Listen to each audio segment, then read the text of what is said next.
Yeah, I mean, this is a story that's both sort of one that's bigger than just Ford and yet very acute for them.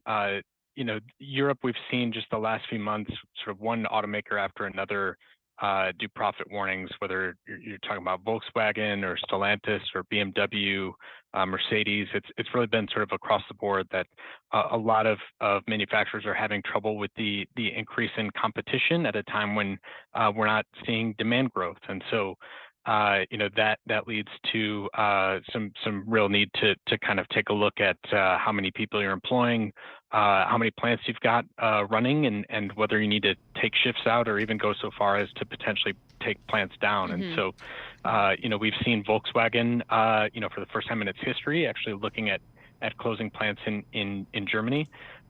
Ford has been pulling back in Europe for quite some time, and they're doing just sort of more of the same here. They were really trying to kind of get off to a fresh start and move more aggressively to EVs than some of their competitors, and that hasn't panned out particularly well. They also said today that pricing power on U.S. EVs next year is going to get hit, and then we're counting in those rollbacks of the tax credit of $7,500. Are we going to see more cuts then to the U.S.? I think for Ford, the amount of investment in electric vehicles has been curtailed pretty significantly. So we may not see a ton of pressure for them, although we have actually seen them already pulling back even some of the existing production of the F-150 Lightning and Mustang Mach-E, their two main electric vehicles. But we even just today as well, we have a development. The Automotive News reported that the Bronco SUV actually will have a reduction in production early next year. So this is beyond just electric vehicles. I think what we're seeing is maybe sort of a topping out of sales. And I mean, to your question, in terms of the outlook for the U.S.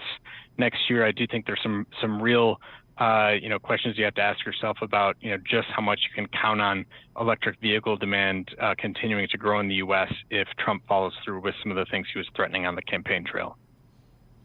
Craig, just 30 seconds. What's the feeling out there today, consensus about demand for EVs? Is it really softening?